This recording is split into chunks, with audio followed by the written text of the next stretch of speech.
సేవక సంఘ్ అంటే మనం ఇక్కడ పెట్టాం కదా, దాని గురించి నేను ఒక 2 నిమిషాలు తెలియజేస్తాను అందరికీ. ఇది 1925వ సంవత్సరంలో పెట్టారండి. ఎవరితో అంటే కేవలం 4 చిన్న పిల్లలతో, 7వ క్లాస్, 8వ క్లాస్, 9వ క్లాస్ చదివే పిల్లలతో డాక్టర్ కేశవరావు బలీరామ్ హెడ్గేవర్ అని చెప్పి ఇటువైపు చూస్తున్నారు కదా, డాక్టర్ జీ అంటాము, ఆయన స్థాపించారు. మెయిన్ ఉద్దేశం ఏంటంటే, మన దేశంలో ఇంతమంది ఇన్ని దాడులు జరిగాయి, ముస్లింలు వచ్చారు, ఇంకోళ్ళు వచ్చారు, ఇంగ్లీష్ వాళ్ళు వచ్చారు, అన్ని చోట్ల మనం ఓడిపోయాం. ఎందుకు ఓడిపోయామో అని ఆలోచిస్తే, ఈ దేశంలో మెజారిటీగా ఉన్న హిందువులు ఎవరైతే ఉన్నారో వాళ్ళలో ఐక్యత లేదు. వీళ్ళు ఐక్యంగా లేకపోవడం వల్ల మనం పరాయి దేశం వాళ్ళకి బానిసలం అయిపోతున్నాము.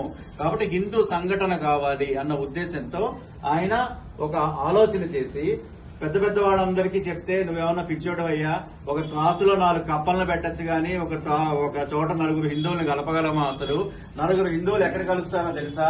పాడి మోసేటప్పుడు కలుస్తారు అంతే. ఇవన్నీ జరిగే పనులు కావు, నువ్వు పెద్ద పిచ్చోడివి అన్నట్టుగా ఆయన హేళన చేశారు.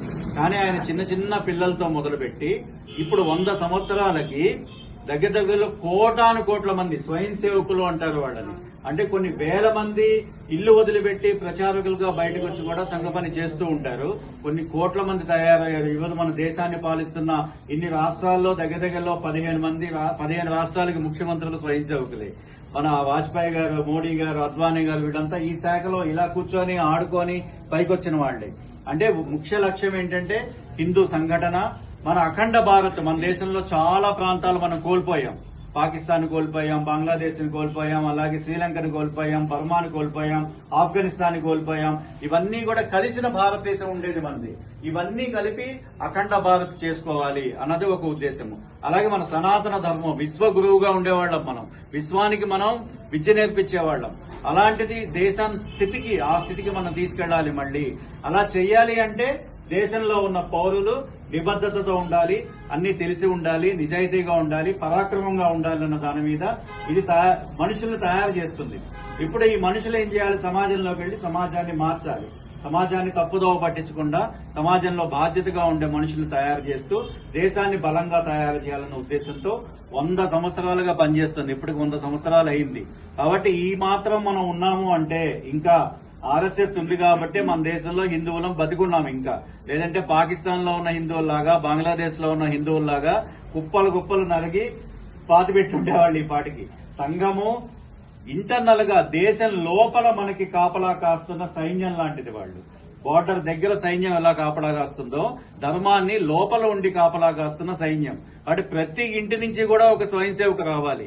ఎక్కడో ఎవరో వచ్చి కాపాడుతారు కాదు, మన ఇంట్లో కూడా ఒక స్వయం సేవకు తయారవ్వాలి. నా కొడుకు సంఘంలో చేరాలి, నా కొడుకు దేశం కోసం పనిచేయాలి అన్న తపన ప్రతి తల్లి గనక ఉంచుకున్నట్టయితే, ప్రతి ఇంటి నుంచి ఒక సైనికుడిలాగా స్వయం సేవకుడు వచ్చినట్టయితే మన దేశాన్ని ఎవరు కన్నెత్తి చూడటానికి కూడా ఆలోచించారు, భయపడతారు. కాబట్టి మనం ఆ స్ఫూర్తితో మనం అందరినీ పిలిచిదికోండి, ఇలా తయారు చేయాలి. మనం ఇప్పుడు పిల్లలు కంప్యూటర్లో గేమ్లు ఆడుతున్నారు, అలాగా ఇసుకలో ఆడాలి, మట్టిలో ఆడాలి, అందరితో కలిసి ఆడాలి. ఇక్కడ చూడండి ఎలా ఉంటుంది, కలిసి సమ్మత చేస్తున్నారు వీళ్ళు, కలిసి పరసంచలనం, కలిసి కబడ్డీ ఆడుతున్నారు. ఇప్పుడు కబడ్డీ ఆడుతున్న వాళ్ళు ఎంతమందిని చూస్తున్నాం? చూడటం లేదు.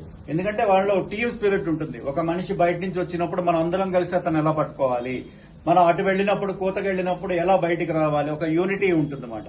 అలాగే అక్కడ కలిసి ఆడుకోవటం, కలిసి యోగా చేయటం, అంత కలిసి చేయటం అన్న తత్వంతో మనం చేసినప్పుడు మనలో ఒక ఐక్యత వస్తుంది అన్న భావంతో సంఘం పనిచేస్తూ ఉంటుంది.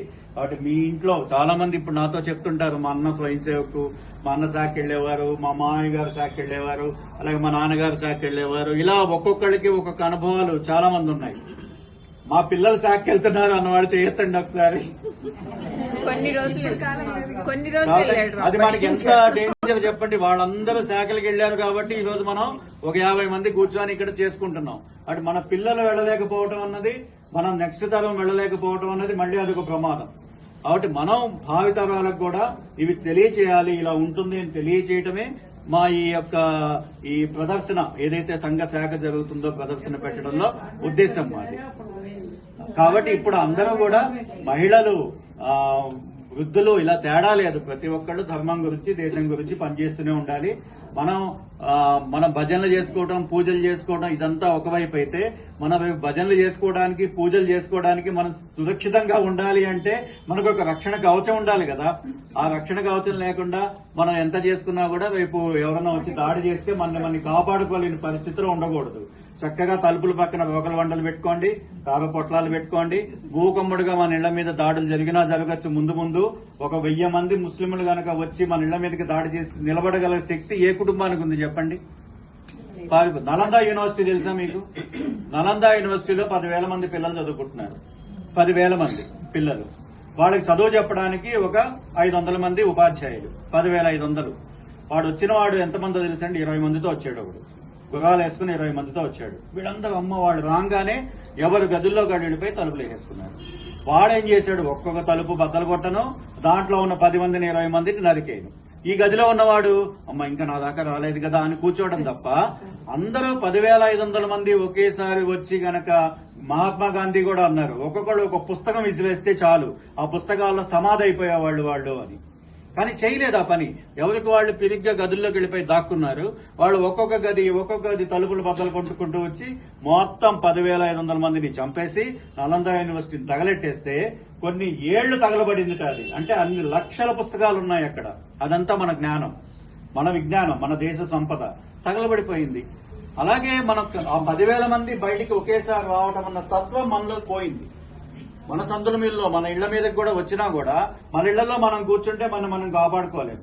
ప్రతి ఒక్కళ్ళు 77 వాళ్ళ దగ్గర నుంచి 7 సంవత్సరాల వయసు ఉన్న వాళ్ళ దగ్గర వరకు కర్రో కత్తో ఏదోటి పట్టుకొని మన ధర్మాన్ని కాపాడుకోవడానికి, దేవాలయాలు కాపాడుకోవడానికి, మనల్ని మనం కాపాడుకోవడానికి సిద్ధంగా ఉన్నప్పుడు మాత్రమే మన ధర్మాన్ని మనం కాపాడుకోగలము. ధర్మం కాపాడితేనే దేశం బాగుంటేనే ఇవన్నీ. లేదంటే మనం ఏమీ చేయలేం. ఈ రోజు పాకిస్తాన్ లో దుర్గాదేవి పూజలు చేయడానికి లేదు.